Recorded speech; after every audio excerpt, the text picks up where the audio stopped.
بسم اللہ الرحمن الرحیم۔ شروع اللہ کے نام سے جو بڑا مہربان اور نہایت رحم کرنے والا ہے۔ السلام علیکم دوستو، امام حسین کی شہادت کے بعد شام غریبہ سادات کے لیے ایک درد بھرا امتحان تھی۔ اس رات نے سادات کو بہت رلایا۔ بس جیسے ہی شام غریبہ گزر جاتی ہے، 11 محرم کا سورج طلوع ہوتا ہے۔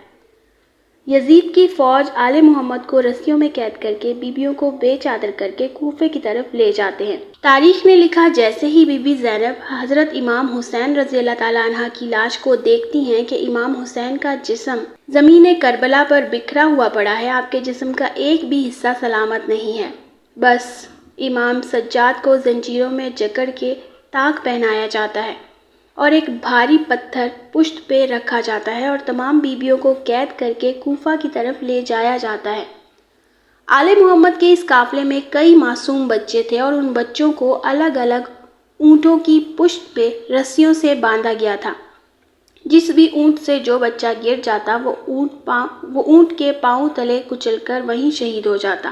بس یہ قافلہ جیسے ہی کوفے پہنچتا ہے تو پتھروں اور گرم پانی سے اس قافلے کا استقبال کیا جاتا ہے۔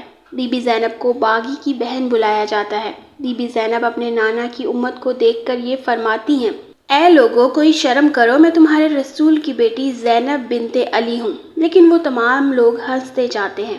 بی بی زینب جیسے ہی ابن زیاد کے دربار میں پہنچتی ہے تو ابن زیاد یہ سوچے کہ آج میں اپنی جیت کا جشن کیسے مناؤں۔ وہ کہتا ہے، جاؤ قید میں مختار سقفی کو لے کر آؤ تاکہ میں اسے دکھاؤں کہ میں نے اس کے امام حسین کا کیا حشر کر دیا ہے، ان کی بیٹیوں کا، ان کی بہنوں کا کیا انجام کر دیا ہے۔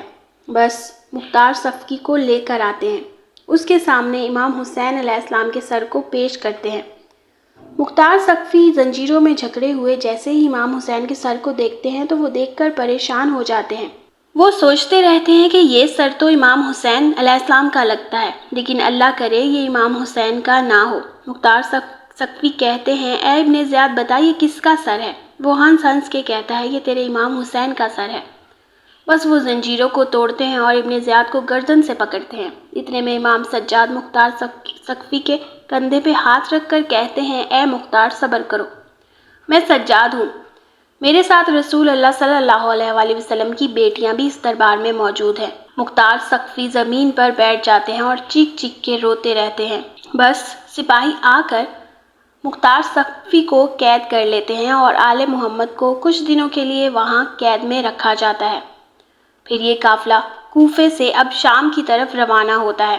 تاریخ نے لکھا، کئی سختیاں سہتے سہتے جیسے ہی شام تک پہنچتا ہے، یزید یہ حکم بھجواتا ہے قافلے تک کہ رکو، جب تک یہ شام شہر پوری طرح سے سج نہیں جاتا تب تک بیبیاں شام میں داخل نہ ہوں۔ تاریخ نے لکھا، 3 دن بیبیوں کو شام شہر کے باہر ٹھہرایا جاتا ہے اور پورے شام کو سجایا جاتا ہے، اور ہر ایک شام میں رہنے والے مسلمان کو کہا جاتا ہے کہ جیسے ہی یہ باغی قافلہ شام میں داخل ہو، ان کو ایسے پتھر مارنا کہ شام تک کوئی بھی دوسرا باغی پیدا نہ ہو۔ سارے شام میں رہنے والے پیلا لباس پہنتے ہیں، زیورات پہنتے ہیں اور گھروں کی چھتوں پر آ کر کھڑے ہو جاتے ہیں۔ بس بی بی زینب اور تمام بیبیاں جیسے ہی قید ہو کر شام میں آتی ہیں، شام والے ہنس ہنس کر پتھر مارتے ہیں۔ بی بی زینب روتی رہتی ہیں اور یہ قافلہ آگے آگے چلتا ہوا یزید کے دربار تک آ پہنچتا ہے۔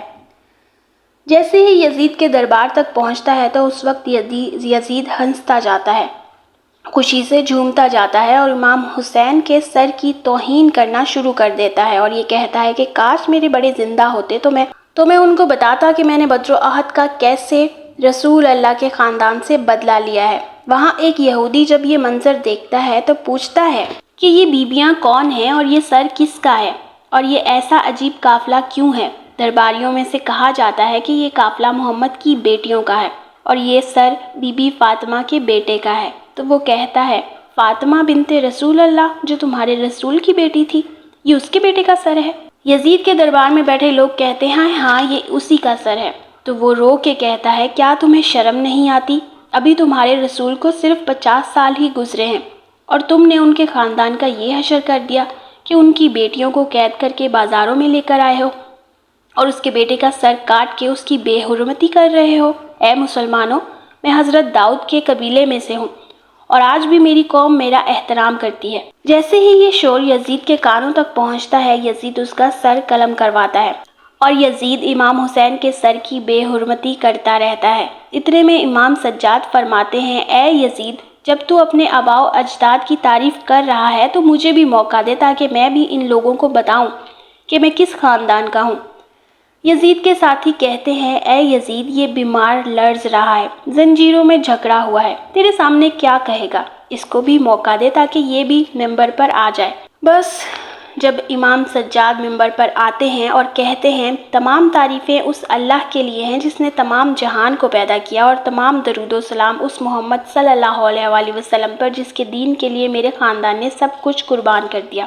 امام سجاد اس دربار کو دیکھ کر فرماتے ہیں، اے لوگو، میں علی کا پوتا ہوں، میں رسول اللہ کی اولاد ہوں، میں اس کا بیٹا ہوں جس نے خیبر کو فتح کیا، میں اس کا بیٹا ہوں جس نے تمہیں دین سمجھایا، میں اس کا بیٹا ہوں جس کو فرش سے عرش پر بلایا گیا۔ اے لوگو، میں اس کا بیٹا ہوں جس کا یہ سر ہے، یہ وہ حسین ہے جس کے لبوں کو اللہ کے رسول چوما کرتے تھے، یہ وہ حسین ہے جس کو رسول اللہ اپنے کندھوں پر سوار کیا کرتے تھے۔ اے لوگو، میں وہ غریب بیٹا ہوں جس نے اپنے باپ کو ذبح ہوتے ہوئے کربلا کی زمین پر دیکھا۔ اے لوگو، میں وہ رسول اللہ کا بیٹا ہوں جس کو قیدی بنا کر آل محمد کی بیٹیوں کے ساتھ بازاروں میں پھرایا گیا، پتھر مارے گئے۔ امام سجاد کے خطبے میں اتنا درد تھا کہ دربار میں سارے درباری رونے لگے۔ اتنی دیر میں یزید یہ سوچتا ہے کہ یہاں بغاوت نہ ہو جائے۔ وہ اعلان کرواتا ہے کہ اذان دی جائے۔ جیسے ہی اذان دیتے اذان دینے والا اشہد ان محمد رسول اللہ فرماتا ہے تو امام سجاد کہتے ہیں، ہاں، میں بھی گواہی دیتا ہوں کہ میں اسی محمد کا بیٹا ہوں جس محمد کی بیٹیوں کو یہاں قید کھڑا کیا ہے۔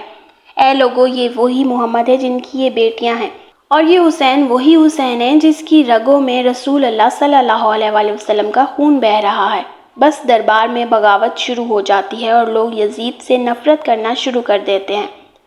تاریخ نے لکھا، اس خطبے کے بعد رفتہ رفتہ لوگوں کے دلوں میں یزید کی نفرت اتنی بڑھتی جاتی ہے کہ یزید اپنے ہی محل میں قید ہوتا جاتا ہے، اور قیامت تک لوگ یزید اور یزیدیت سے نفرت کرتے رہتے ہیں اور امام حسین کی مظلومیت میں روتے رہتے ہیں، آل محمد کی حرمت میں روتے رہتے ہیں۔